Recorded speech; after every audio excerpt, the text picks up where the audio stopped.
এই যে আমাদের পছন্দের গরুর মাংস, আমাদের সবার অনেক পছন্দের গরুর মাংস রান্না করতেছি। হ্যালো ব্রিয়ন, আসসালামু আলাইকুম। সবাই কেমন আছেন? আলহামদুলিল্লাহ, আমরাও ভালো আছি।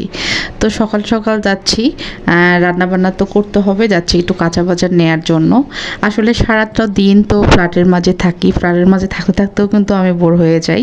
আর বাইরে ঘোরাফেরা আমার অনেক পছন্দের, কিন্তু ওইভাবে কিন্তু ঘোরা হয় না। যেহেতু আমার ছোট বাবু আছে, বাবুকে নিয়ে বাইরে আসার কথা শুনলেই ভয় লাগে, কারণ বাবুকে কোলে নিয়ে হাঁটাটা আমার অনেক কষ্টকর।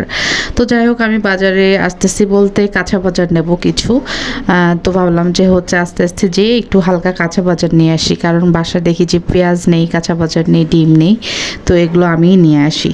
তো এদিকে মানে সেদিনকে দিনটা কিন্তু ছিল হচ্ছে ফ্রাইডে। তো ওর বাবা হচ্ছে কাজে একটু ব্যস্ত ছিল, ছোটো পুচুদেরকে আমি রেখে এজন্য নিজেই চলে আসলাম। তো শাক নেব, শাক আমার অনেক পছন্দের, কিন্তু শাকের দাম শুনলে মাথায় একদমই হাত উঠে যায়। এখানে ভাবলাম যে কলমি শাক একটু নিয়ে নিই, কিন্তু কলমি শাকের দাম অনেক, পুঁই শাকের দাম অনেক, তারপরেও কি আর করার, শাক নিলাম তারপরেও।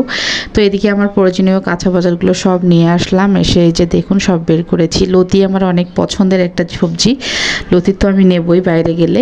তো সব কিছু গুছিয়ে রাখবো। আর ওদিকে দেখি যে দুই ভাই মানে কি কম্পিউটার দেখবে ঝগড়া করতেছে। ছোট পুচুটা মানে ও একাই দেখবে বড় করে, কিন্তু বড় না, একদম দুই ভাগ করে দুইজন দুই পাশে দেখবে।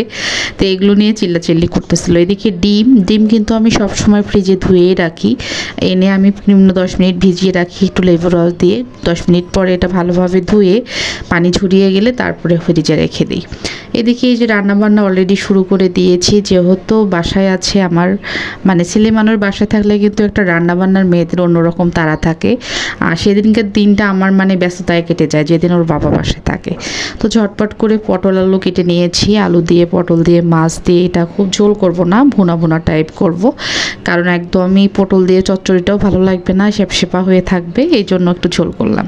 এদিকে দেখুন আমার বড় ছেলেকে পড়তে বসাইছিলাম, সে একদম বই খাতা সব এলোমেলো করে দিয়েছে। আর ছোট পুচ্চু, আমি যখন রান্নাঘরে আসি, রান্নাঘরের ডালা ডুলা সব কিছু ওর খেলনা হয়ে যায়। মানে আমি রান্নাঘরে আসলে ও রান্নাঘরে সব কিছু নিয়ে যায়, একদম সারা রুম মানে সিটিয়া সিটিয়া রাখবে। তো যাই হোক, এদিকে হচ্ছে তরকারিটা আমার হয়ে গেছে। এদিকে পাশে আবার আমি ডাল রান্না করে নিলাম। ডালটা হচ্ছে মাসকলাইয়ের ডালের ছাতুর ডাল। তো এই মাসকলাইয়ের ডাল কিন্তু আমার অনেক পছন্দের, এমনিতেই আমার ছেলেও খেতে অনেক পছন্দ করে। তবে আজকে আমি আরও ছাতু করে রান্না করেছি, আজকে বেশি মজা হয়েছে আরও। তো আমি মাসকলাইটা ফার্স্ট টাইম আমি একটু ভেজে নিই, নিয়ে ব্লেন্ডারে ব্লেন্ড করে চালের গুঁড়ার মতো করে চেলে নিই। নেওয়ার পরে হচ্ছে এটা সব কিছু মানে সব মশলা দিয়ে মিক্সড করি পানি দিয়ে, করার পরে এটা আমি বাগার দিয়ে দিই। তারপরে হচ্ছে মানে মাছের মাথাটা কষিয়ে নিয়ে এটা বাগার দিয়ে দিয়েছি। তার লাস্ট টাইম একটু পেঁয়াজ বেরেস্তা করে দিয়ে দিয়েছি। এটা একদমই অসাধারণ হয়েছিল। আজকে তো মনে হচ্ছিল সব কিছু ছেড়ে এটা দিয়েই ওরা ভাত খাবে। এদিকে গরুর মাংস এত কেন যে পছন্দ আমাদের সবার আমি জানি না। আসলে আমরা এটা কেন জানি সবাই পছন্দ করি। কে বলে আমি গরুর মাংস খাই না বলেন তো? কেউ কিন্তু বলে না, সবাই খায় জন্য এটার দামও এত বেশি। তো যাই হোক, এদিকে গরুর মাংস রান্না করে নিলাম। এদিকে খাওয়া দাওয়া শেষ, রেস্ট নিয়ে বিকেলে ওর বাবা বাইরে গিয়েছিল, তো সেখান থেকে হচ্ছে কাঁঠাল নিয়ে আসছে। কাঁঠালটা এত মজা ছিল, ওর বাবা বলেছে এই বছরে তোমাদের লাস্ট খাওয়া কাঁঠাল, মন প্রাণ ভরে খেয়ে নাও। তো অনেক মজার ছিল আজকের কাঁঠালটি। তো কেমন লাগলো আমার ছোট্ট ব্লগটি সবাই কিন্তু কমেন্ট করে জানাবেন। ভালো লাগলে ভিডিওটি শেয়ার করে পাশে থাকবেন। আর আমার মতো কাঁঠাল কার কার এত পছন্দ জানাবেন কমেন্ট করে। সবাই ভালো থাকেন, আল্লাহ হাফেজ।